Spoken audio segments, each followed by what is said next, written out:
I twisted my ankle, and I had a teammate, David Greenwood. He says, you twist your ankle, young fella. Come over and sit with me. This is you need to. I said, no, man.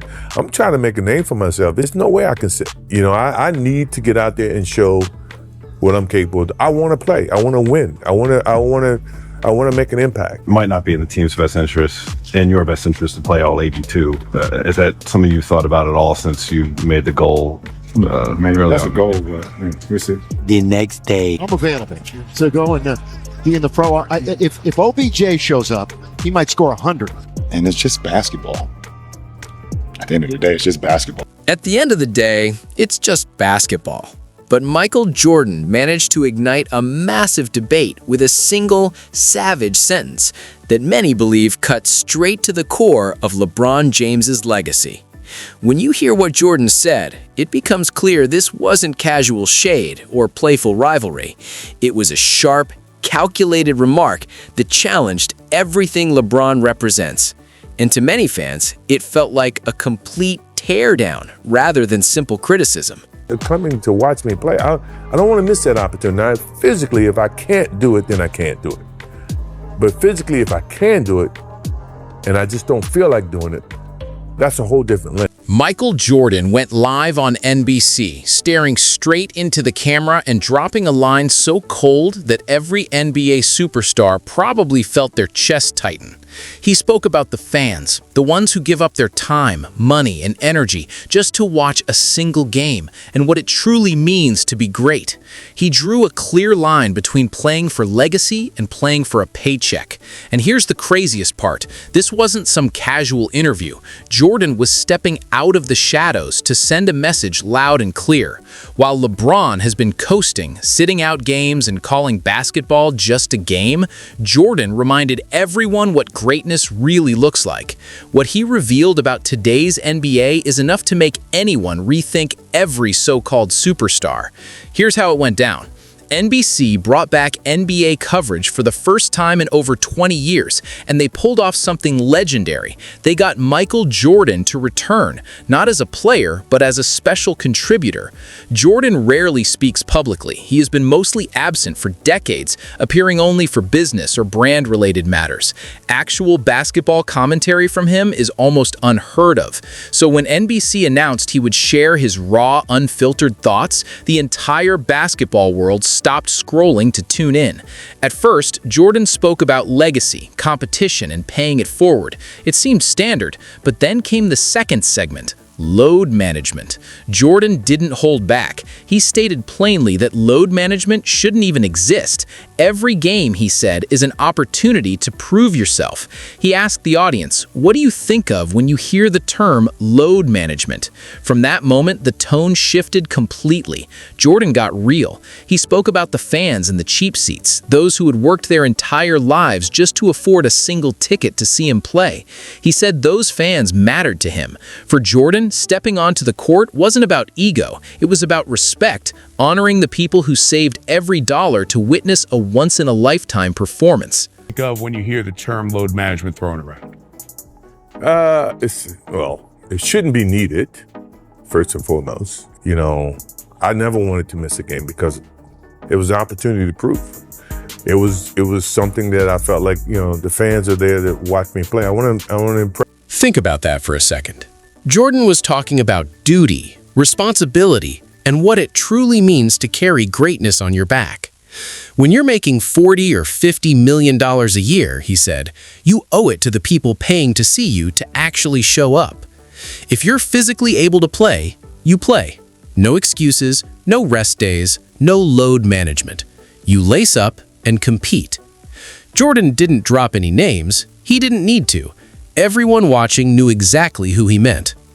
Today's rest culture NBA, where stars sit out back-to-backs and call it being smart, was largely shaped under LeBron James's reign. With a few sentences about fans sitting in section 300, Jordan tore that foundation down. Social media erupted instantly. LeBron fans rushed to defend him, pointing out the games he's played. But the numbers tell the real story. Jordan suited up for 93% of all possible games across his career, even accounting for 2 injury-shortened seasons, while LeBron sits at 88%. Jordan played all 82 games 9 times, 9 full seasons without missing a single night. LeBron has done it once in 23 years. To understand why Jordan's words hit like a punch, you need to see the contrast between their eras. This isn't just about 2 players, it's about 2 completely different philosophies. Jordan came from a time when toughness defined you. The 80s and 90s were brutal. The Detroit bad boys were out there throwing elbows, breaking bodies, and hard fouls weren't flagrant, they were basketball. Jordan got beat up every night and still showed up. A sore ankle didn't bench him. He taped it up, gritted his teeth, and played. Remember the legendary flu game in the 1997 finals against Utah? Jordan woke up violently sick, likely with food poisoning.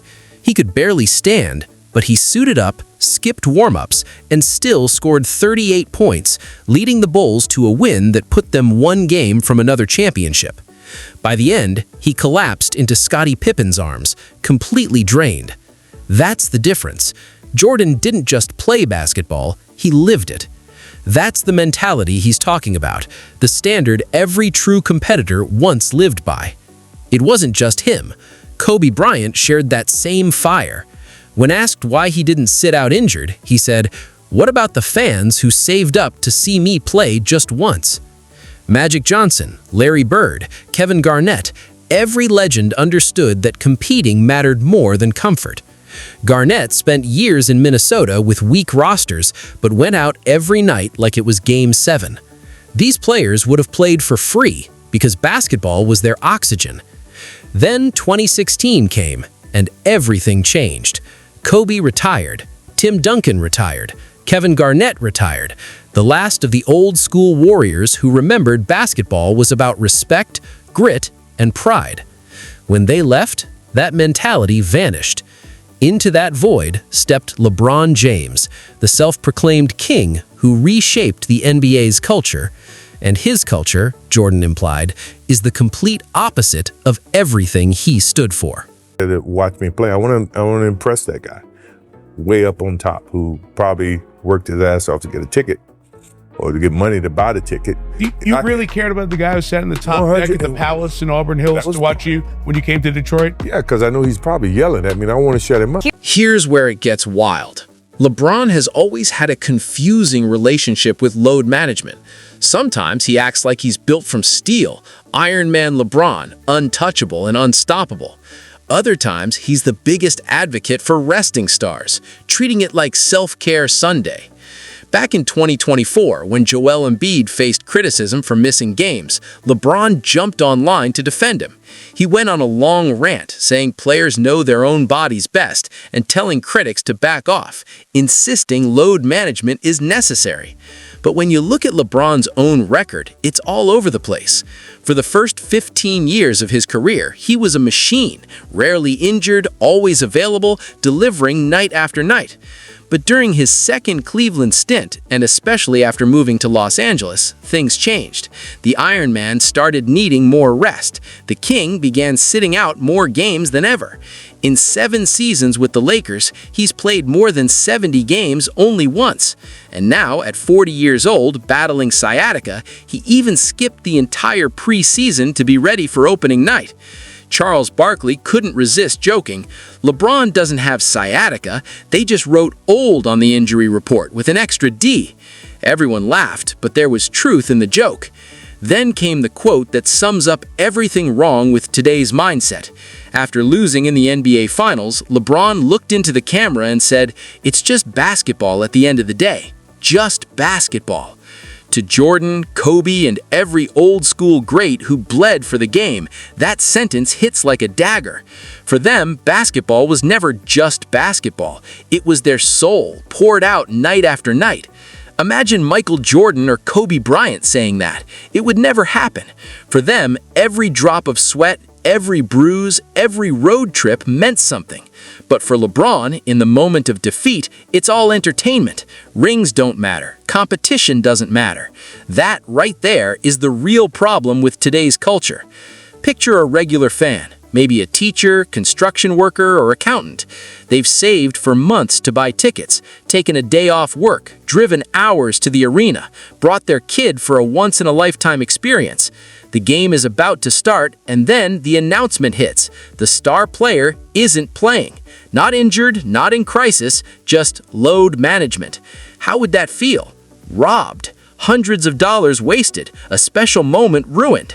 That's the reality for fans across the country today. And here's the harshest part. Most players don't think about it. They post on social media about protecting their bodies, knowing what's best for them, but rarely consider the single mom who saved 3 months of groceries for her son's birthday ticket, or the die-hard fan in the 300s who might only see their hero once. That fan mattered to Kobe. Their experience mattered. And Jordan, he understood it on a level no one else did.